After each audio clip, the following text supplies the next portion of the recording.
Hello and welcome back to 4FS Gaming. Today we are going to look at 8 different tactics that I use very often in Hunt Showdown to take the advantage or to counter specific moves made by enemy hunters. So let's get stuck right in. Number 1 is the extract bait, and this is brilliant. Now I picked this clip to demonstrate because both me and my partner can't shoot straight at all in this one, but the tactic works so well that we still come out on top with ease. Basically, when you pick up the bounty, it can become very hard for you if you're using close range weapons. Many people choose to hide inside buildings and hope their attackers lose patience, which can work sometimes, but against any experienced players you're more than likely to get shredded by wallbangs or explosives, or they're just going to wait out the timer out of spite, leading to a boring and unproductive game. Baiting the extract, on the other hand, allows you to force an engagement at close range on your own terms, and it works like this. Basically, when you use dark sight to establish that there are enemies chasing you, you run away from those enemies as fast as you can towards the nearest extract. The intent here is to make you look scared, make it look like you're just trying to leave. Now what happens is that your pursuers will start to chase you in the hopes that they will be able to catch you at the cart, blow you off it with explosives and fill you with bullets. What tends to happen is that the more PvP focused, experienced and skilled your pursuers are, the more recklessly they will attempt to pursue you. This is because many players absolutely hate people trying to extract without a fight. It makes their blood boil and all they want to do is deny that extract with extreme prejudice. And I know this because it's exactly what I think when I see someone heading to extract with a bounty. I'm in this game for a fight, so give me a damn fight. But here's the thing, you can take advantage of that because you're not really going to extract. At the point of your choosing, you will double back into a suitable area of cover or concealment because your pursuers are moving as fast as they can towards you. When you rapidly about face and change direction to engage them, it is very unlikely that they are going to notice before the distance between you is extremely close. At this point, your CQC weapons can be brought to bear with maximum effectiveness. Here we can't even hit the side of a barn, and it still works out because our enemies are just so desperate to deny our fake extract that they push through water and an immolator just as we begin our engagement. I use this tactic a lot, and it works probably 90% plus of the time. I highly recommend using it instead of sitting inside a building. It's much more effective than that passive strategy. Let's go to number 2, which is taking the elevation advantage. Now it's not always good to be up in a high place in Hunt, but it does offer some distinct benefits. It's good when you need a temporary increase in your battlefield awareness, and another significant advantage is that you get a massive buff to the throw range of your explosives from a high elevation. Now this has allowed me to land so many cheeky frags on enemies that thought they were safe. Let's see how this one plays out.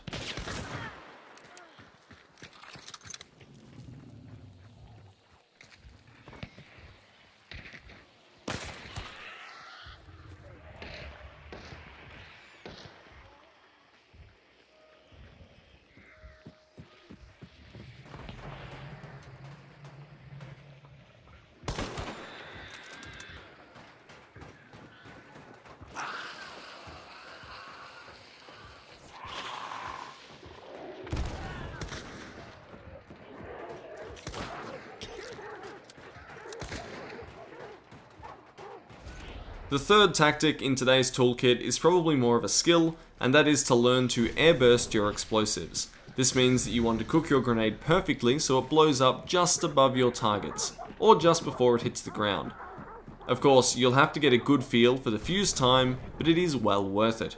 Advantages include the fact that Dauntless becomes even harder to use, you can use grenades on enemies in water, such as those hiding behind extract boats, and you can get more time to adjust the aim of your throw in response to the movement of enemies.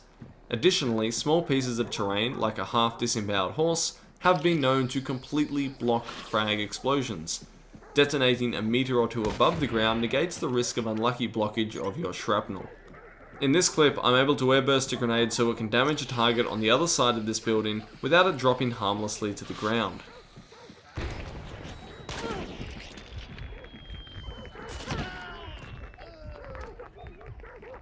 I call tactic number 4 the isolation. This is a counter tactic to players that are trying to flank around the main engagement. They will often split off from the rest of their team and hit in from a different angle. It's a tried and true strategy, and one which I use a lot as well, but if you can identify what is going on and what they're trying to do, it can be a pretty trivial matter to isolate and eliminate that lone target. In this situation, we have Darkseid and one teammate is down, so it's not that great. We're not making much progress hitting the two enemies along the bank and we're taking a fair bit of damage, but we do identify using Darkseid boost that our third foe is rotating north to flank us. We immediately swing up to isolate them and even the odds, before rotating back to the main engagement.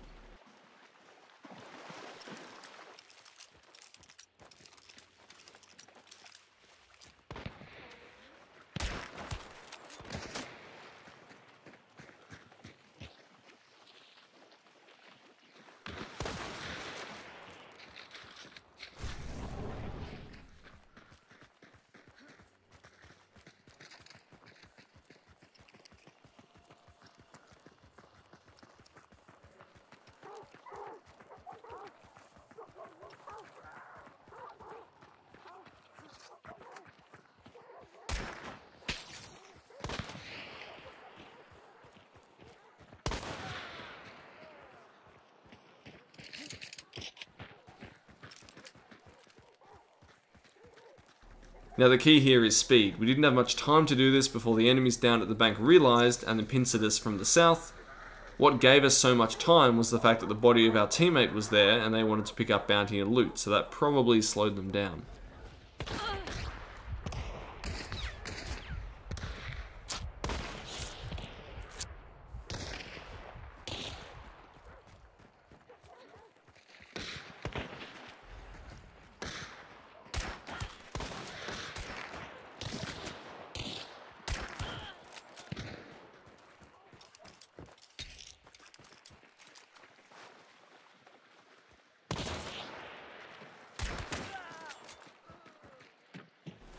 Tactic number 5 is also about team positioning. Sometimes things are just not going your way in a fight and you need to disengage. There are usually many opportunities to do this safely, like getting a solid hit that causes an enemy to slow down, blocking pursuit with an uncooked explosive, or setting a whole lot of stuff on fire. Now in this case, it's a third team entering the fray that gives me and my partner a chance to withdraw. Now many teams will tend to re-engage from the same angle, but this makes no sense at all to me. Doing a wide rotation, outside of the sprint audio range of your enemies, allows you to retake the element of surprise. This is especially helpful when you are down on health bars and you don't like your chances in a fair fight.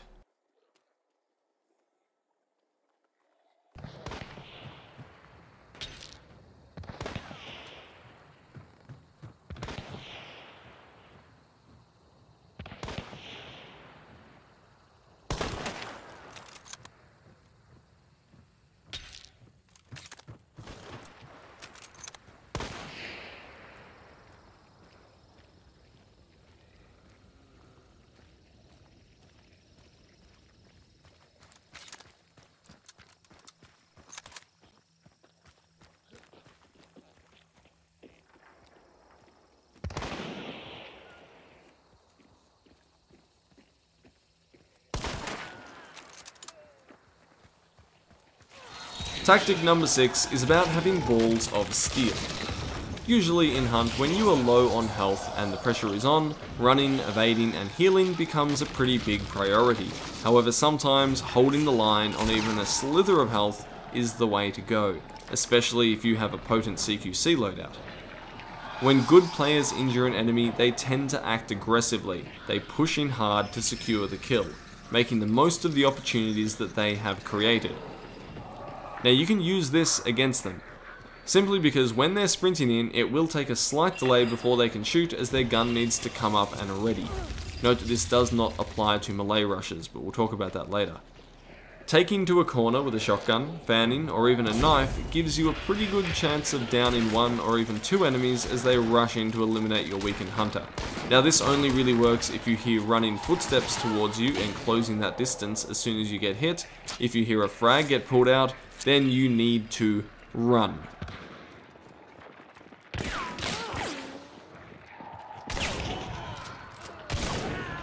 Speaking about running, tactic number 7 is always funny when it happens, but it works brilliantly at the same time. I call it Save Me! And it's a counter tactic to melee rush attacks. Melee can be powerful, but here's the thing. The speed of two hunters is the same until you run out of sprinting stamina. So when a melee charger gets close to you, run into the line of sight of your allies and let them know you have incoming. It will be a simple matter for your teammate to shoot the pursuer dead.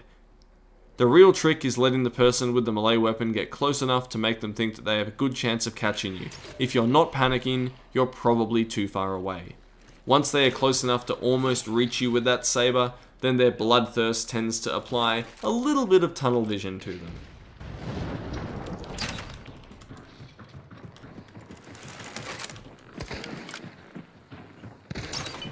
Fuck.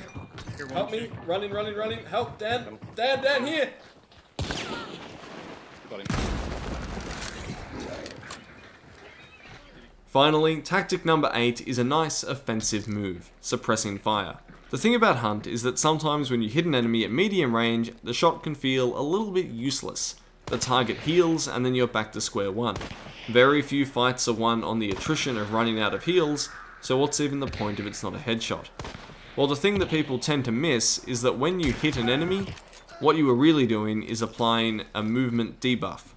Now this isn't a game mechanic, it just means that they will usually have to go directly to cover, remain in that cover until they heal, creating a self-imposed movement penalty. Good teams can capitalize on this. In this fight, my teammates are suppressing the enemies. They're landing some hits, they're taking fire in return, they're keeping my opponents locked into their small little bits of cover. It then becomes a relatively simple matter for me to maneuver in closer and closer to each target and secure a nice trio of kills. I'm only able to do this without getting minced by gunfire because of the constant barrages that my teammates are unleashing every time they stick their heads out of cover.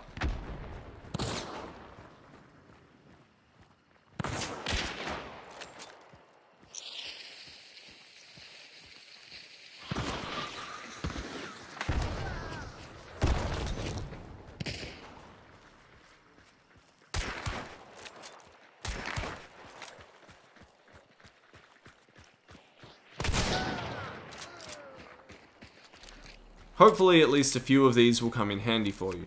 Let me know in the comments below if you would like to see more of this kind of video in the future. As always, a massive thank you to our Patreon supporters and to all of you guys for watching. This is Ascendance from 4FS Gaming.